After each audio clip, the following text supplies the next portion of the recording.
जब भगवान के यदुवंशियों को श्राप लगा, उद्धव जी की थोड़ी पहचान बता रहे हैं आप। उद्धव जी भी यदुवंशी हैं, भगवान के भाई लगते हैं उद्धव जी। तो जब यदुवंशियों को श्राप लगा तो सारे यदुवंशी भगवान के पास गए, भगवान से जाके बोले आप सबके ताप हरते हो, सबके पाप हरते हो, सबके शाप हर लेते हो। हमने सुना है कि आप पूर्व जन्म में राम बनकर के जब आए थे तब आपकी चरण की रज पड़ने से एक शापित महिला जो कि पत्थर थी वो ठीक हो गई। आपके अपने परिवार को शाप लगा है, इसको दूर नहीं करोगे? ठाकुर जी बोले निश्चित करूंगा, क्यों नहीं करूंगा। बोले कुछ उपाय बताइए ना, हम लोग शापित हो गए हैं, हम सब लोग लड़ झगड़ के एक दिन मर जाएंगे, पूरा यदुवंश नाश हो जाएगा, इस शाप को कैसे भी दूर कराओ। ठाकुर जी बोले एक उपाय है। बोले क्या? ध्यान से सुनना। हमारे सौराष्ट्र में एक महादेव विराजमान है जिनका नाम है सोमनाथ। क्या नाम है? वे सोमनाथ भगवान जो हैं महादेव, वो शाप विनाशक महादेव हैं। चंद्रमा को शाप लगा है क्योंकि दक्ष प्रजापति ने अपनी कन्याओं का विवाह इनसे किया, परंतु ये सबसे ज्यादा प्रेम रोहिणी से करते हैं। तो बाकी की पुत्रियों ने जाकर के दक्ष से शिकायत कर दी कि चंद्रमा हमसे इतना प्रेम नहीं करते, केवल रोहिणी से करते हैं।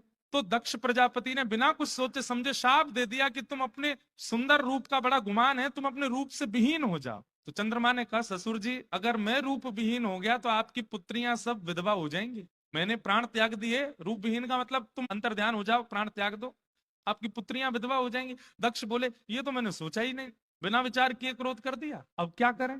पर दक्ष प्रजापति बोले ये तो मैंने गलती कर दी, मैंने क्रोध में आके तुमको शाप दे दिया। बोले अब एक तरीका है। बोले क्या?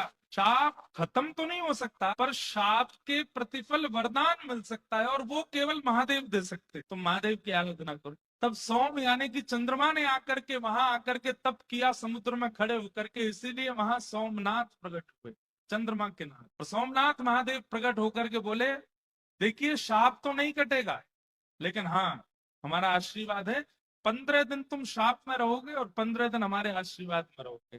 तो पूर्णिमा से अमावस्या तक यहाँ पर 15 दिन जब गति घटती है चंद्रमा की, ये शाप है, और फिर दोबारा जब अपने रूप में पूर्णिमा तक आते हैं, ये महादेव का आशीर्वाद है। तो भगवान कृष्ण ये कथा सुनाते हैं यदुवंशियों को।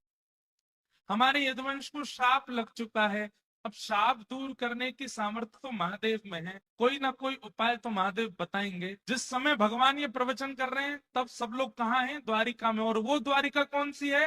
जो समुद्र के बीच में है। सोमनाथ आज हम लोग दर्शन करने जाते हैं, वो कहाँ है? वो तो हमारे ही खंड में आते हैं, सौराष्ट्र में। भगवान बोले बड़ी बड़ी नाव बुलाइए, और सब लोग बैठ करके सोमनाथ जाएंगे, और वहां जाकर के सोमनाथ में यज्ञ करेंगे, हवन करेंगे, महादेव की आराधना करेंगे, फिर महादेव हमारे शाप का निवारण बताएंगे। सब लोग सुन करके बड़े खुश हो गए, वाह वाह, भगवान ने हमारी रक्षा का उपाय बता दिया। लेकिन दूर बैठे उद्धव